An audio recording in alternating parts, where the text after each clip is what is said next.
The National Hockey League is a game of skill and chance, with talent predominating. However, there are occasions when you achieve a goal that is so absurd, foolish, or simply idiotic that it was purely by chance or unpredictable manner that cannot be explained. Today, we're going to see the top 15 insane highlights in NHL history. 15. The 2019 Tampa Game 2 of their first-round playoff series witnessed the Lightning's Nikita Kucherov striking Columbus Blue Jackets defenseman Markus Nutivaara.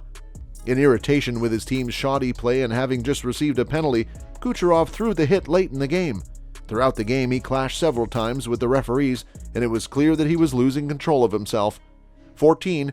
Sean Avery's inventiveness utterly altered the course of the game in Game 3 of the 2008 Eastern Conference quarterfinal between the New York Rangers and New Jersey Devils. On a power play, the obtrusive forward positioned himself in front of the goal, but instead of just trying to block Martin Brodeur with his body, he began to wave his stick in the goalie's line of sight. Avery's power play goal a short while later helped the Rangers win the game 4-3 in overtime. 13. The Boston Bruins and Vancouver Canucks 2011 Stanley Cup Game Final 1 set the tone for what would be a brutally violent series between the two teams. Forward Alex Burrows of the Vancouver Canucks and forward Patrice Bergeron of the Boston Bruins were tussling when Burrows chose to chomp down when Bergeron's glove was in his face. Burrows was not suspended, despite the broadcast team's speculation to the contrary. However, the Bruins made the decision to exact their own penalty on Burrows, and Milan Lucic, in particular, sought retaliation later in the series.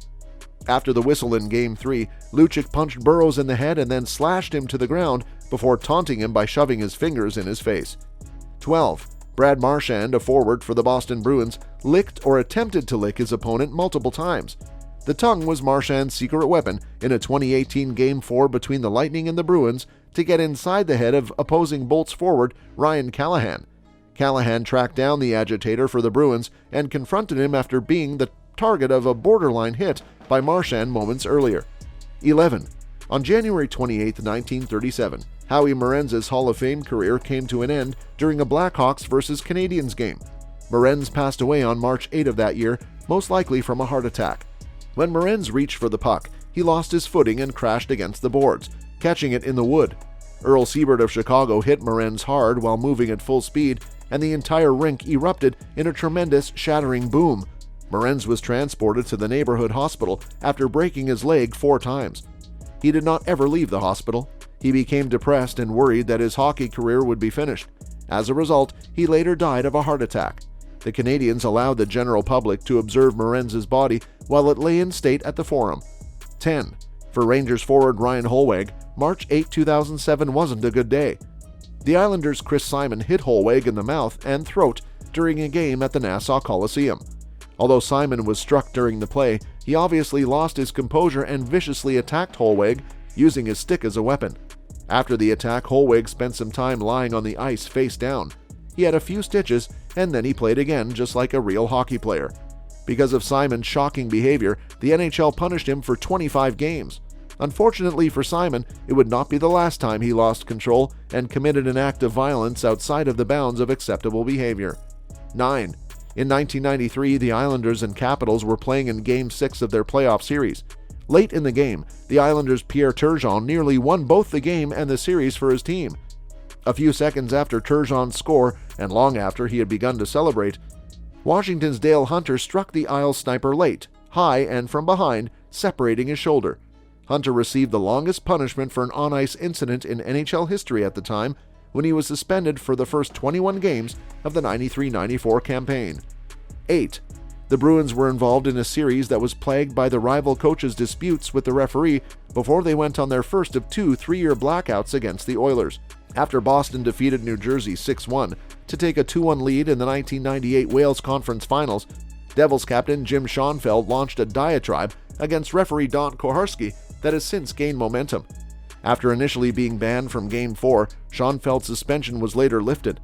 As a result, the 3 Zebras that were supposed to compete boycotted it. Volunteers were brought in to work the game while donning unadorned yellow practice jerseys.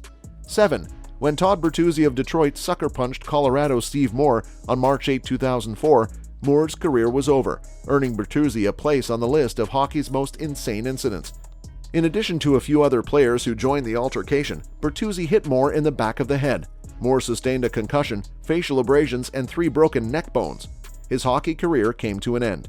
Bertuzzi was given a postseason and the remainder of the 2003-04 season suspension by the NHL. After the 2004-05 NHL lockout, which resulted in the cancellation of the entire next season, he was only later reinstated. 6. On December 12, 1933, hockey legend Eddie Shore took part in one of the game's most violent incidents. During a game between his Bruins and the Maple Leafs, Shore was struck by Red Horner. When Shore turned around to see who hit him, he mistook Ace Bailey for the attacker. Bailey suffered a severe head injury when Shore struck him from behind. Bailey's skull was broken and he needed immediate life-saving surgery before being taken to the hospital. Bailey barely survived the incident and his hockey career ended.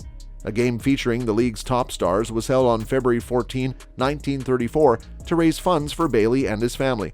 At that game, Shore and Bailey shook hands to make amends. Shore was suspended 16 games for the hit. It only reinforced his reputation as one of the toughest, meanest players in the league. 5. On February 21, 2000, with 4.6 seconds remaining in a game between the Boston Bruins and the Vancouver Canucks, McSorley swung his stick and struck Donald Brashear in the head.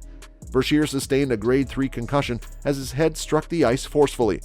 McSorley was banned for the rest of the regular season and the playoffs in 1999-2000, and he never returned to the NHL. He was also convicted of criminal assault with his stick and sentenced to 18 months probation as a result of the incident. 4. On September 21, 1969, Ottawa witnessed it. Wayne Mackey and Ted Green fought with their sticks in an action that resembled fencing. Green, the tough guy for the Bruins, was struck in the head by Mackey, suffering a broken skull and brain damage. The NHL season of 69-70 was completely missed by him, and he was never the same player after that. Green was able to resume playing in 70-71 and stayed with the Bruins for an additional 2 seasons, helping them win the Stanley Cup in 71-72 in the process. The following year, he switched to the WHA and played his final 2 seasons for the Winnipeg Jets and the New England Whalers. 3.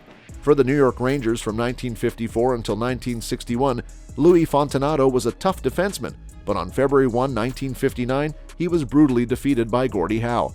Disputes and violent encounters between the two players were not new. In the course of this battle, the Rangers' tough guy shattered his nose and fractured his jaw. Punches to Fontinato's face were described as sounding like an axe cracking wood by a Rangers player who was on the ice. 2. On March 22, 1989, St. Louis's Steve Tuttle's skate slashed open the jugular vein of Sabres goalie Clint Malarchuk. Malarchuk almost died from bleeding to death there on the ice. According to reports on the incident, 11 spectators passed out during the game, 2 suffered heart attacks, and 3 ice players puked. The team trainer, who had served in Vietnam and knew how to heal severe wounds, saved Malarchuk. 1. The Minnesota North Stars were in Bloomington on January 13, 1968, to host the Oakland Seals. 2 players from the Seals, Larry Cahan and Ron Harris, struck Bill Masterton cleanly in the opening frame. In his backward fall, Masterton struck the ice with his head forcefully. In the late 1960s, Masterton lacked a helmet, like the majority of NHL players. A problem was evident to everyone on the ice right away. Masterton's mouth, nose, and ears were all bleeding. Despite being sent to a nearby hospital right after, he passed away around 30 hours later.